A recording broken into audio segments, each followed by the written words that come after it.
नमस्कार, प्रणाम। हम हैं नवीन सिंह परमार और रोज देख रहल बानी रेडियो स्नेही के यूट्यूब चैनल और अलग अलग विभिन्न चैनल पर आज एगो विशेष परिचर्चा और एकरा के रुआ सुन भी सकत नहीं रेडियो स्नेही पर आज के ई कार्यक्रम। आज पृथ्वी दिवस है। जब तक ये वीडियो पहुंची तब तक पृथ्वी दिवस के आज के दिन लगभग समाप्त हो गई हुई। जब तक रुआ सुने तब तक दिन समाप्ति के ओर हुई। थोड़ा सा हमनी के देर बानी सन लेकिन दुरुस्त बानी सन। दुरुस्त ये मैंने बानी सन कि आज हमनी के जो मेहमान बानी हमनी के स्टूडियो में वो सिवान के जानल मानल नाम, शिक्षा के क्षेत्र के बड़ा नाम प्रोफेसर रविंद्र पाठक जी। सर और स्वागत बा रेडियो स्नेही के। सबको रेडियो स्नेही के माध्यम से आज के दिवस के महत्व हमने का अपना सामान्य लोग तक पहुंचाए कोशिश करता इंसान। इसे बहुत बड़ कार्य हो रहा बा। एकरा खातिर पूरा रेडियो स्नेही टीम के धन्यवाद देते। जैसे रुआ सुननी है सर कहनी है कि बहुत बड़ा काम हो रहा बा। तो भले आज पृथ्वी दिवस होखे लेकिन ई कार्यक्रम के प्रासंगिकता 365 दिन खातिर बा। जी हाँ, हमनी के चर्चा करे वाला बानी सन पृथ्वी दिवस, यानी पृथ्वी यानी हमनी के माता, जेकरा गोद में खेल के हमनी के सियान भैनी सन। हमनी के दुनिया के सब काम करे सन अपना माता के ही गोद में पृथ्वी। और पृथ्वी यानी हमनी के माता के जीवन संकट में बा। और आज के हमनी की परिचर्चा के सर विषय भी ये रही कि ये संकट से उबारे में एगो पुत्र के नाते हमनी के का भूमिका हो सकता। तो सर से हम सबसे पहले जाने की चाहें कि संकट का बा। संक्षिप्त में सर मतलब बताएं कि संकट का बा। ये संकट के हमने का दो रूप में देख सकते हैं इंसान। एगो विश्व जौन आज पृथ्वी दिवस मना रहल बा जी। विश्व का नजर में पृथ्वी एगो ग्रह नक्षत्र के स्थिति बा। यही के भारत के ऋषि परंपरा का कहलस, माता भूमि पुत्रो हम पृथिव्या। हमनी के धरती नियर संबंध नहीं के, माता पुत्र नियर संबंध बा। ई जीवन संबंध के भारत जेंगा महसूस कैलस, ओमे एगो सावधानी का नाते कहलस जौन कि सब यज्ञ केहू करे कोनो क्षेत्र में कोनो उपाय में वो ये मंत्र जब पढ़ल जरा, ओम देव शांतिर अंतरिक्ष गोम शांति पृथ्वी शांति। ई शांत रहो ताकि एकर जौन चक्र बा ई जब शांत बा तब वो एगो बायो जियो केमिकल साइकिल कहता। ये जो जीवन के संरचना में महत्वपूर्ण भूमिका निभावेला ई एकर चक्र जी। ई चक्र चलता तो हमनी का इस समय में नहीं आवत। बहुत गर्मी के दिन जब बढ़ी पहले तो नदी में पानी के मात्रा बढ़ जाई, ग्लेशियर पिघल जाई जी। आज ए बेरा ग्लोबल वार्मिंग से ग्लेशियर सुकड़ रहल बा। भविष्य के कैसन संकट हुई ई पिए वाला पानी भी समझे के लायक बा। अगर ई गर्मी बढ़ रहल बा एकरा कारण धीरे धीरे हमनी का क्लोरोफ्लोरोमीथेन्स कहनी सन, जौना के वजह फ्रिज एसी वगैरह में इस्तेमाल होला, ओकरा कारण ओजोन टूट रहल बा। जितना रेडियो एक्टिव रेज बा वो धरती पर आवता, ये आसमान हवा भी हमनी के संकट के कारण बन जाई। वही नते धरती में अकेले प्लास्टिक के कचरा इतना ज्यादा बढ़ रहल बा कि वो डिस्पोजेबल बायो माने डिग्रेडेबल नहीं खे, अब घटन ओकर नहीं खे होत। ऐसे वो धरती के भी जिए लायक ना रहे दी। तो धरती में हमनी के जल के, वायु के, भूमि के तीनों के संकट बढ़ रहल बा। अगर ये उत्सव मनाओ तनी सन हमनी के जाने खातिर जरूरी बा कि हमनी के भविष्य के पीढ़ी के स्वस्थ निरोग रही, ओकरा खातिर धरती के उपयोग नहीं सन बंद कर सकत। लेकिन बंद करे में और का कर सकत तनी सन कि इहो हमरा बाद वाला पीढ़ी खातिर भी उतने स्वस्थ प्रसन्न करे लायक रहो। तो उपाय हमनी के करे के बा। आई भारत एकर प्रयोग करके देख चुकल बा। जैसे हम चाहेम कि हमनी के जे भी श्रोता दर्शक बा ओकरा के ओकरा भाषा में ही बतावल जाओ कि हमने के कौन कौन ऐसा काम करी सन, जैसे हमने के जन माता के ऊपर जो संकट आयल बा उस संकट से हमने के उबारे में सहयोगी बन पाई सन। तो ई पहले तो माता शब्द कहते सन तो हमनी का एगो और इहो शब्द समझे पड़ी भारत के अर्थ में। जी। ये अंग्रेजी के मदर के ट्रांसलेशन माता ना जी है। ना। हाँ। इस शब्द आइल बा मातृ, माँ मने होला मुझको, आ त्रि त्राण दे आंतरिक दुखों से। तो ये आंतरिक दुख का तब अगर लड़का का भूख लाग गइल बा ओकर आंतरिक दुख बा, मातारी अपना दूध से पहिल का पोषण कर दिया, ओकर दर्द दूर कर जी। दिया। ओकरा बाद लड़का कहीं से डरा जाई तो माई के गोदी में चल जाई, भय से ओकरा मुक्ति हो जाला। लड़का रोता, महतारिये का बुझाई कि रोग से रोता कि प्यास से रोता, वो जान जाई आ ओकरा के उठा के एक चम्मच पानी पिया दी, आकी सहला दी, रोग ठीक करे के उपाय करी। तो माता आंतरिक दुख से जे हमरा के मुक्त करला वो माता हो।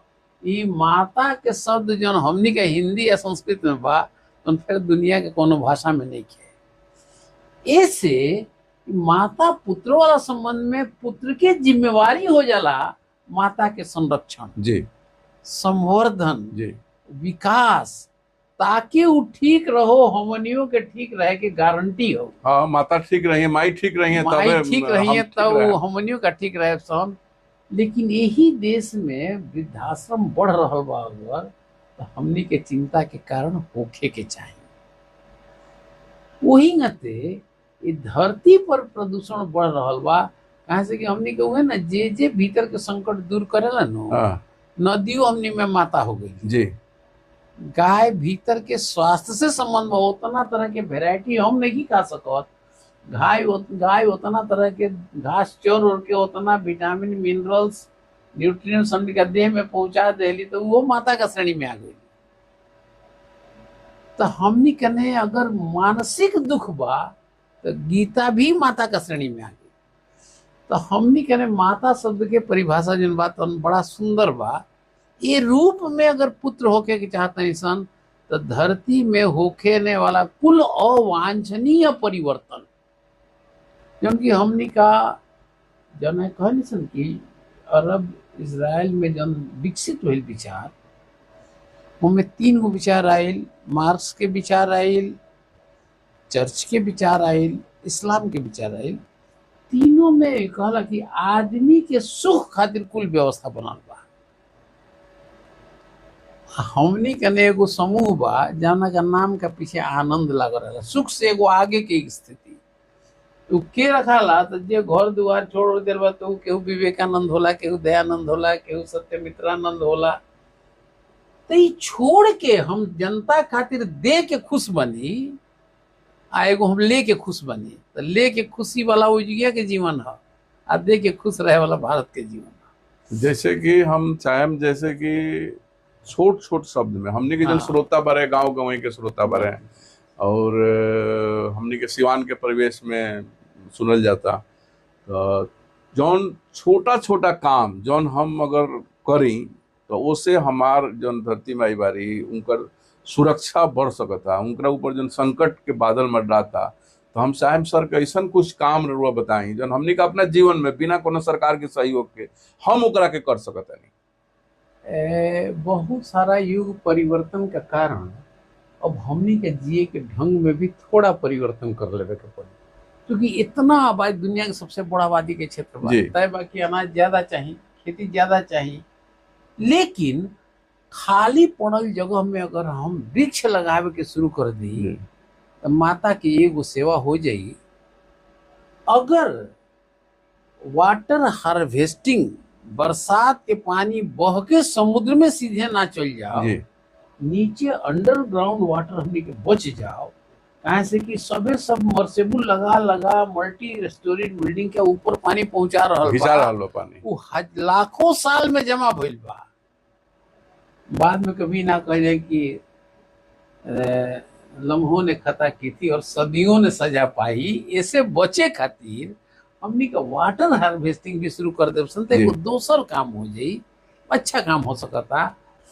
तीसरका चीज बा कि हमनी का धरती के ई मोनो यूज प्लास्टिक जे बा एकरा से बचे के जी आ एकर जोन वेस्ट बा एकरा के कहीं रिसाइकिल करे के अगर व्यवस्था ना करी जाई तो धरती में बिया जामे के संभावना हो रहा है लगी। इतना डस्ट डंप कइल जाता, वो इतना प्लास्टिक बा कि वो नीचे जोड़ के छेद के ओकरा के बाहर ना जा सके, माटी में से रस ना खींच सके।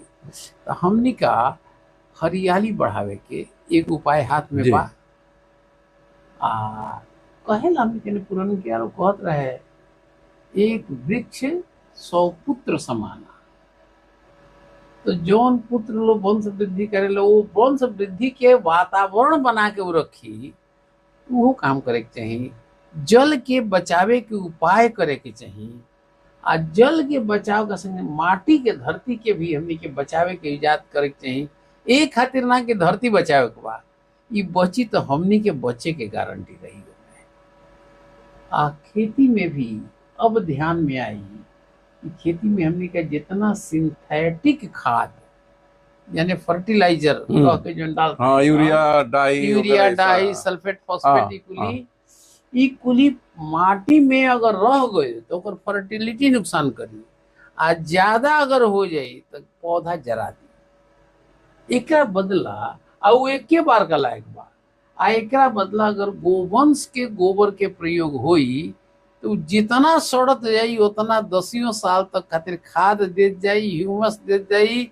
आ संगे संगे एरिएशन के जगह बना देला सड़ के, तो जड़ का जर्मिनेट खातिर जन हवा चाहिए जर्मिनेशन के तौन भी मिलत रही धरती का। तो धरती के हमनी का आयु घटा रहल बनी सन गोबर हटा के। बड़ा अच्छा मैंने कभी ऋषि परंपरा में लोग महसूस कैले हुई कि गाय हमनी खातिर जरूरी बा। एकरा के अगर हमनी का पोल्यूशन का अर्थ में देखल जाई तो 200 साल काम कैल इकोलॉजी तो करस की the solution of pollution is dilution. हमनी के 1000 साल से ऋषि कहस कि अनाज तू खा, भूसा ओकरा खिया दो, दाल तू ले लियो, खोराई खिया दियो, तेल ले लियो, खरी खिया दियो, आटा बना लियो, चोकर खिया दियो। इंजीनियर्ड प्रोसेस से 24 घंटा में वेस्ट प्रोडक्ट के बाई प्रोडक्ट में बदल के दूध ली, मांस ली, अंडा ली, जौन रही तो ले तो नहीं। गोबर वेस्ट प्रोडक्ट के ऐसा ली जो रिसाइकिल होके फिर खेत के आगे बढ़ा दी। एगो गाय घर में रहे, अब संकट बा कि घर से खूंटा उखड़ल जा रहा बा। तो अगर एकरो के बचावल जाई तो धरती ये बचावल जाई। तो धरती के माता होके कहने का एगो जिम्मेवारी पूरा करे सन। तो हमनी के जन पुरान परंपरा बा जी वो परंपरा में जौन बेकार हो गए लोग तन भले छूट जाओ, लेकिन वो आधुनिकता के प्रवाह में जौन काम के चीज छूटता तो ना के बचावल बड़ा जरूरी बा। इससे हमनी के धरती के फिर पुत्र कहवाए के नाम तो हो गई भारत में कि पुत्रो हम पृथिव्या कह देनी सन, लेकिन ये शब्द का अर्थ आ क्रिया में बदले के आवश्यकता बा ताकि परिणाम बदल सके। अंत में एगो जैसे कि प्लास्टिक के हमने कभी चर्चा करनी है सन, प्लास्टिक के थैला वगैरह के जौन हजारों साल नेखे गलत वैज्ञानिक लोग कहता। हमरा लगा था कि हमने के अगर बचपन के अगर बात करी सन तो कागज के ठोंगा बनत रहे, कागज के ठोंगा में सामान मिलत रहे। तो हमनी के फेन से प्रयास करे के चाहिए। हमरा लगता हम अपना श्रोता दर्शक लोग से भी कहें कि कागज के ठोंगा के उपयोग कागज के ठोंगा के उपयोग होके बाजार में कपड़ा के झोला के उपयोग होके। मतलब हमनी के आज अगर पृथ्वी दिवस मना रहल बनी सन तो आज एगो संकल्प कैला के जरूरत बा कि पृथ्वी के बचावे खातिर हम अब झोला के प्रयोग जौन घरे बंद हो गई बा, झोला के प्रयोग हमनी के शुरू करी सन तो हमनी के बहुत बेहतर कर सकत सन। अभी और तो हमनी के बुला जाएंगे पृथ्वी के सुरक्षा करे जी। पृथ्वी के सुरक्षा में हमनी के पीढ़ी के सुरक्षा बचल बा, हमें लिखल बा, अंडरस्टूड बा। ऐसे ही पृथ्वी के नहीं बचावत हमनी के अपना पीढ़ी के बचावे के उपाय करता निसन, ई समझल ज्यादा जरूरी बा। पृथ्वी दिवस मनावता निसन लेकिन भविष्य में अपना पीढ़ी के सुरक्षा के व्यवस्था करता निसन। हमनी का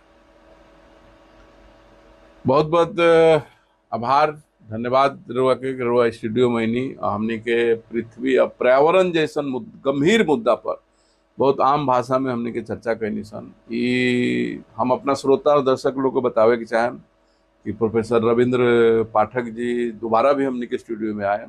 हमनी के ये चर्चा के सिलसिला के अलग अलग बिंदु पर हमनी के आगे बढ़ाएम सन। और अंत में हम यह कहें कि रुआ जहाँ भी बानी हमारी कार्यक्रम सुन रहल बनी, जौना फॉर्मेट में सुनते हैं, रेडियो पर सुनता नहीं या फिर यूट्यूब पर देख रहल बनी या फेसबुक पर वह देख रहल बनी, तो वह कमेंट करी कि यह कार्यक्रम कैसा लगल है। और हमनी के स्टूडियो में वह फोन करी और बताई। हमारा नंबर वो निकल के बा ही स्टूडियो के कि कार्यक्रम और ये से जुड़ल, पर्यावरण से जुड़ल, पृथ्वी से जुड़ल और का सुने के चाहते हैं ये भी बताई। तो हमने के अलग अलग विषय के प्रोफेसर पाठक सर तैबे करें और भी विषय के हमने को बुलाएम सन, फिर चर्चा के आगे बढ़ाएम सन। जब तक के लिए हम विदा लेता नहीं। हम नवीन सिंह परमार, फिर अगला हमने के एपिसोड में मिलेम सन। सब श्रोता बंधु के नमस्कार। एमे हमारा आग्रह ही रही कि आज के कार्यक्रम रेडियो स्नेही के समाप्त एकरा के हम मत बुझल जाओ, रुआ लोग के जिम्मेवारी शुरुआत के बुझल जाओ, ताकि धरती के बचावल ई जौन एक कम्युनिकेशन के रिजल्ट अगर ना लौकी तो है स्नेही रेडियो के जन कुल प्रयत्न बा तो ना के परिणाम हमनी के ना पा सके सन। आई आयोजन के खातिर रेडियो स्नेही के पूरा टीम के बहुत बहुत धन्यवाद देतानी कि पृथ्वी दिवस काहे मनता एकरा खातिर हमनी के अगर देख ली सन तो भगवान भारत में जन्म दिले बड़े तो विशेष एगो जिम्मेवारी बा कि हमनी का धरती के माता मान के चलतनी सन।